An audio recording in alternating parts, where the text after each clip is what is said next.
Thanks, Michael. Anthony, I wonder what it was like for you to have to kind of watch the game and kind of unfold from a distance, and considering the result, what the mentality is going into tomorrow's game against Costa Rica, and the mood. Thank you. Yeah, it's really disappointing having to watch the team, especially when we're not playing as good as we know we can play. It was a bit of an off day and we didn't get the result we wanted.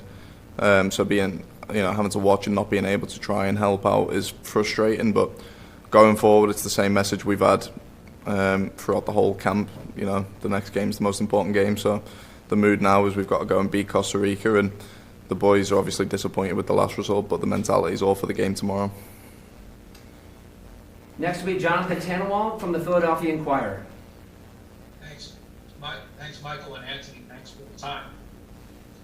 What has it been like embarking on this World Cup qualifying journey, and games and places and opponents and all these other things that are certainly different from a lot of the rest of the world? What's it been like for you? It's been enjoyable. Obviously, it's still a long road to go. We've got so many games crammed into such a short amount of time, but overall, it's a big challenge. It's one that I've enjoyed being a part of, and I'm hoping that going forward, we're very successful, because the prize at the end of it's huge. Obviously, we're all dreaming to sort of play in a World Cup, so that's what we're all striving for, and we're sort of accepting this challenge in our stride. Next will be Daniel Nora from Univision. Hi, Anthony. How you will describe your working days here at Columbus during the team went to Panama? We've all been at different levels, so obviously it's been me, Weston and Zach here, and Columbus and me and Zach here because of the sort of COVID protocols in the UK. Myself, I've been sort of managing a little issue I've had with my knee, so it's kind of just been a lot of treatment and strengthening while I've had the chance to sort of not play in the Panama game, so I've had a chance to recover and get myself back in shape for the next game. So it's been sort of a mixture of strengthening, physiotherapy and work yesterday on the field to make sure that I'm in as good a position as I can be for the game coming up.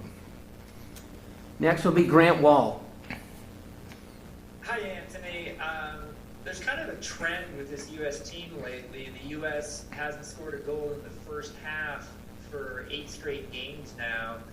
Are there any particular factors in your mind that cause that, and what can you do as players about it? On the whole, I don't know whether it's something everyone else thinks, but it's something I noticed myself that we don't seem to score early. I'm not sure there's much we can change for that going ahead. I think it's just a testament to that we building confidence in games, and maybe going forward that just means that we need to be a bit more ruthless. And obviously we respect our opponents, but we need to realise how good a team we are at the same time, and maybe not be so conservative when we know we've got the quality to go and attack teams at full strength early on. We'll go to Ryan Talmadge from Goal.com. Hey, Anthony. When you look at World Cup qualifying, especially in CONCACAF, it's a grind. It's a lot of games in a few days, maybe not much time to train. Like you said, you have players dealing with injuries and figuring that out.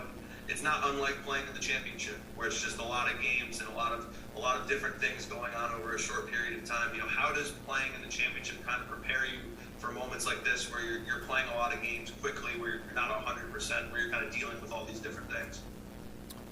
It's definitely similar. Obviously, the biggest component is, like you said, there's a lot of games in a short period of time, a lot of travel, to different countries, different climates, and sort of very little time to adapt to those situations before you have to go and perform, and you don't get any second chances. So it's a similar token in the championship. We play a lot of games compared to a lot of other leagues, so you're used to the sort of quick turnarounds and just trying to manage your body and get them through some games, and then a lot of it's just trying to get recovered so that you're in the best state for the next game. And it's a similar situation here, which is why thankfully we're allowed a big squad, and we've got a lot of good players who we can rely on when everyone's not feeling 100%. Next will be Ivis Galarcep from SBI Soccer. Anthony, the last time we talked to you, I guess it was like a week or so ago, you talked about the kind of the tough time early on, kind of adapting to the system. I kind of wanted to get some detail as far as what was the toughest part for you in terms of kind of adjusting and learning the U.S. team system, and to follow up on there's been a lot of rumors about interest in teams interested in you, and obviously there was the AC Milan move that almost came about. What has that done for you confidence-wise to have kind of teams at that level? There was the rumors about Manchester City being linked to you. What does that do for you confidence-wise, just to kind of be linked to those kind of teams and get that sense that people are appreciating your work? Well, on a personal level, I feel like early on in my days, like as a pro, like starting off at Bolton, and even when I moved to Wigan as well. But when I first was at Wigan, a lot of the championship games, I could kind of the faults in my game, sort of technically and tactically, they were kind of pushed to the side because of my physicality. Like I could kind of just pick the ball up and run past people in the championship at that stage in my life, which made it easier, which made me look more comfortable.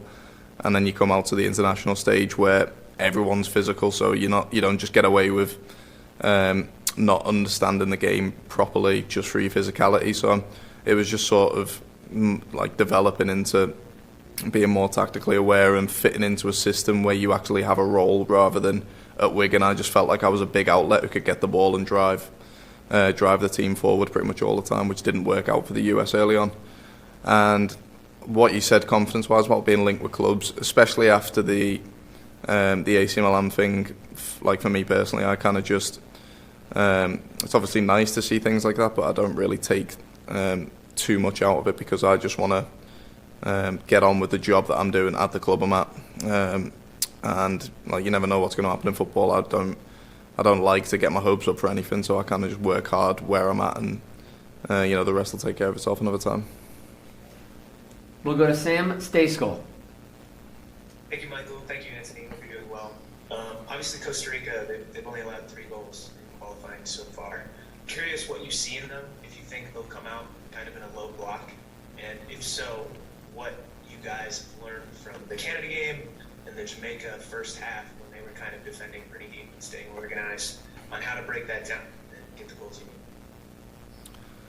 need. I think there's going to be a lot of games in this sort of World Cup qualifying schedule where the teams they're going to respect us that much as an opponent that they're going to be sitting in a low block and they're going to try and hope to sort of cancel us out offensively and then hopefully for themselves counter and get goals. So it's going to be something we're going to have to get used to, not just for Costa Rica but for a lot of games. It's definitely, I don't think it's going to be similar to the friendly we had against Costa Rica in the summer where we I think that ended up 4-0 maybe that game. It's going to be a lot tougher than that now. There's a lot more on the line than just a friendly in the summer. So I think the main key is just going to be that we have to sort of stick to the roles that we've been given, not get frustrated when every attack doesn't come off just because they're sitting in a low block and it's tough to break down, and be patient, still be aggressive and on the front foot trying to score, but just be patient with our play and trying to get goals. Next will be Pamela Solano. Hi, Anthony. Thank you. Pamela Solano, Radio Colombia, Costa Rica. What can you tell us about Costa Rica and what kind of match do you expect for tomorrow? Thank you. I'm assuming it's going to be a very tough game. They don't give up a lot of goals, Costa Rica, so it's going to be a game where we're going to have to be patient and we're going to have to sort of not get frustrated when we're not breaking them down too easily all the time. At the same time, we're going to have to be very focused and switched on that we don't concede because they're going to obviously have threats going forward, and in a World Cup qualifier anything can happen. So as long as we stick to our game plan and we're on the front foot, I feel confident that we can go and win. We'll go to Pilar Perez from ESPN. Hi, Anthony. We've seen a lot of different starting lineups recently, and I just wanted to know how you feel about that and how's the internal competition. There's a lot of competition for places. Everyone's dying to get on the field to play in these games because they're massive games and you want to be the one on the pitch trying to affect these games. We obviously play 3 games in 6 days. It's very tough, especially coming off of the back of some tough club schedules as well. So there's bound to be rotation and a lot of things happen internally in camps that don't get seen by everyone else. So Obviously, every game the manager's going to put out the team that he thinks is going to be the best team to go and win the game at that time, along with the fact that knowing that the next game he's going to have to rotate players and stuff. So I think it's completely normal that we've had so much rotation. We'll take 2 more questions for Anthony, beginning with Claudio Villalobos. Thank you, Michael. Anthony, we've heard of you guys, especially Greg, saying that you worry much more about what you do in preparation for every game. It seems like the U.S. has been playing, obviously, and understandable better under the better conditions here at home than what happens when they go to what they've been in Central America, and that's understandable also. But Costa Rica seems to be one of those teams in the qualifiers that is coming from low to up lately. Does that make the Costa Rica team a little more dangerous coming home?